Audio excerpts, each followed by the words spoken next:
आजकल hormone imbalance की वजह से या मेनोपॉज के टाइम पे या कभी-कभी देयर वेरियस कॉजेज़ हैं।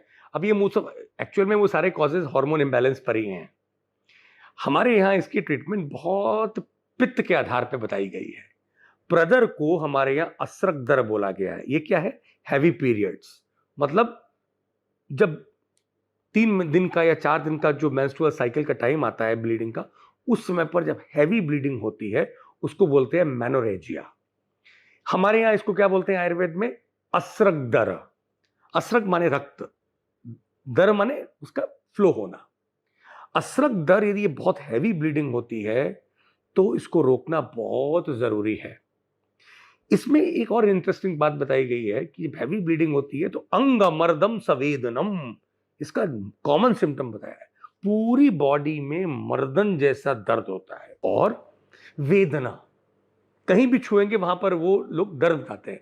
अब देखिए जनरली जब पेशेंट आता है, जब वो बोलेगा पूरी बॉडी में पेन हो रहा है, तो हम उसके लिए पेन किलर यूजुअली डॉक्टर्स देते हैं जो वेस्टर्न मेडिसिन को प्रैक्टिस करते हैं। आपको वो नहीं देना है। आपको क्या करना है? देखिए, मल्टीपल चॉइसेस आपको दी गई हैं। सबसे बड़ी चॉइस 3 हैं। एक अड़ूसा, दूसरा गुडुची और तीसरा मुलेठी। तीनों में कोई भी एक हर्ब आपको आराम से मिल जाएगी। मुलेठी मिल जाती है, न मिले तो गुडुची मतलब गिलोय मिल जाती है, और गिलोय कुछ लोगों को न मिले तो कम से कम अड़ूसा का पत्ता। ये तो भारत के हर कोने में अपने आप उगने वाली एक बहुत कड़वी चीज होती है, दवा होती है।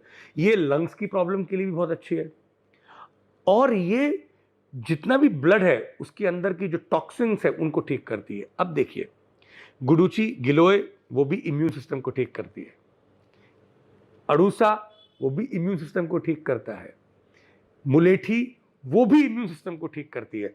इसका मतलब है कि हार्मोन्स का और इम्यून सिस्टम का कहीं ना कहीं पर कुछ ना कुछ एक रिलेशनशिप है इन मैटर ऑफ हैवी पीरियड्स और मेनोरेजिया। अब जैसे ही आपने इन तीनों में कोई भी एक लिया, उसको आपको प्रोसेस किसके संग करना है? देखिए, इंस्टेंट ग्लूकोज कमजोरी होती है लेडीज को इस टाइम पर, तो हैवी ब्लीडिंग हो रही है बॉडी में, कि जो स्ट्रेंथ है वो लॉस हो रही है। तंडुलंबुना, चावल को उबाल कर, ज्यादा पानी डाल के चावल को उबाला जाए, और उबालने के बाद में वो जो माड़ होता है ना, राइस वाटर, राइस हटा दीजिए, उसका पानी ले लीजिए, उसको हम लोग बोलते हैं तंडुलंबु, माड़ बोलते हैं हिंदी में। इस माड़ को करीब करीब 30 ml लेना चाहिए। इसमें 5 ग्राम या तो मुलेठी का पाउडर, या वासा अड़ूसा का पाउडर, या गिलोय का पाउडर, ये तीनों में कोई भी एक पाउडर आप डाल लीजिए। तीनों मिल जाए तो बहुत अच्छी बात है, 2 मिल जाए तो भी अच्छी बात है, पर कम से कम एक तो होना चाहिए। ये मिला करके थोड़ा सा इसमें आप मिश्री डलवा दें, क्योंकि सभी कड़वे हैं। देखिए, गिलोय बहुत कड़वी है, अड़ूसा भी कड़वा है, मुलेठी जरूर कड़वी नहीं, और तीनों जो है वो ब्लड के अंदर की हीट को एकदम कम कर देते हैं और हार्मोन्स को बैलेंस कर देते हैं।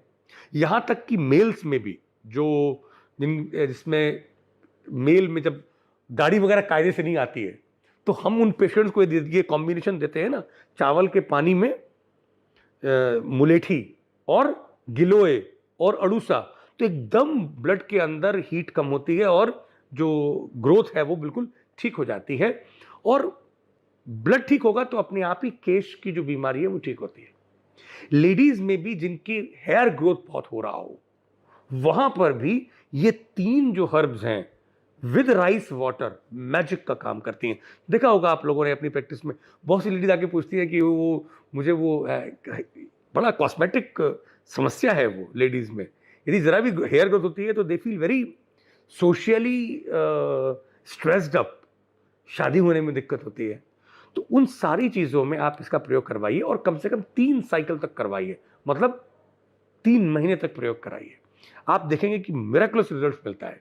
ब्लीडिंग के केस में तो ब्लीडिंग बिल्कुल 3 ही दिन में रुक जाती है, लेकिन यदि आपको long term persistent hormone problems हैं, उसमें इन तीनों का इफेक्ट बहुत अच्छा है, और पीसीओएस और पीसीओडी में भी इनके रिजल्ट्स अच्छे मिलते हैं। But that we will discuss in due course of time when we will take that topic in detail.